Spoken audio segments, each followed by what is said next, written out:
Today I'm happy to be joined by Vince Oreo, the head coach of the Holy Rosary Raiders, your Tier 3 Alberta Bowl champions. And so thank you so much for joining me today, Vince. Yeah, thank you. Thanks for having me.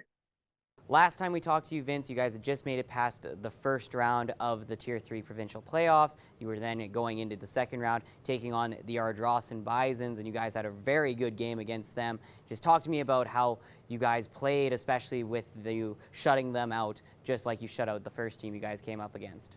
We played Ardrossan in the semifinal, and that game was on the road in Sherwood Park. So a bit of a home game for Ardrossan as they play a lot of their home games in that Sherwood Park facility. Our kids were prepared, both sides of the ball, offense and defense, and they showed up to play right from the opening kickoff. We started with a big long return and got momentum going, and our kids. I think we finished that first drive with a field goal and a 3-0 early. On their first offensive possession, we intercepted the ball, and we just sort of rolled from there and cruised to a 36-0 victory.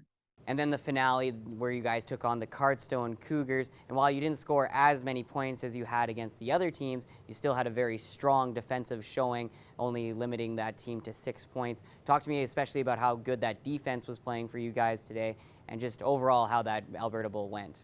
Yeah, I mean, it's provincial final, so you don't expect to score a bunch of points. You expect it to be a tight football game. Carson's a good team with a lot of great athletes, and they have a long history and tradition of success and being in provincial finals and winning provincial championships. So we knew it was going to be tough.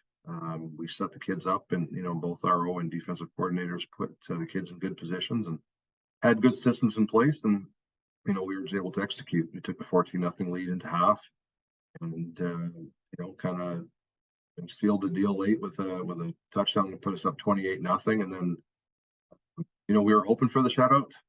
It's always nice to that would have made it 128-0 for us over our opponents in 3 provincial games. But some untimely penalties at the end helped them move the ball down the field and eventually scored a touchdown. They missed the extra point, so 28-6. We're proud of the kids, and we'll definitely take it.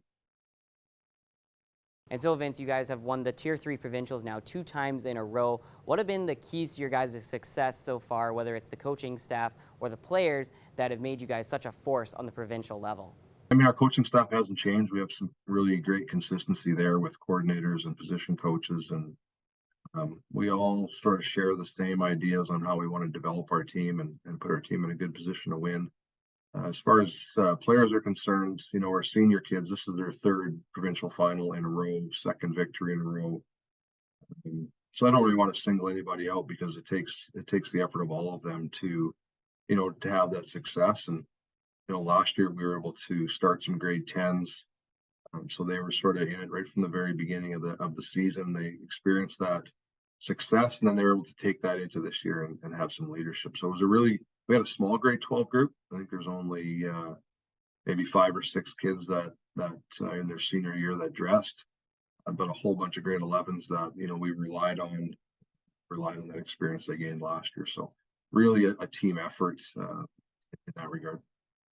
And so, Vince, you mentioned those grade 12 players, and so they will be, of course, moving on from the high school level, but are any of them thinking about pursuing a post-secondary football career? And as well, some of your under 18 players, are they going to be looking to be part of all those all-star games coming up in the fall? Yeah, we've got a few kids that are interested in moving on to play post-secondary football, primarily at the junior level. So we'll have a few kids up there. I think we'll have a couple kids on the Senior Bowl roster. We'll have a few try out, and I think they've got the skill. They've demonstrated the skill to be able to make that team. And then we'll have some of our 10s and 11s participate in some of the U18, U17 tryouts, and I wouldn't be surprised to see a few Raider helmets on those rosters. Thank you so much for all the information, Vince, and once again, congratulations to you, the coaching staff, and all the players on another Alberta Bowl victory. Yeah, thanks, Thomas. Appreciate it.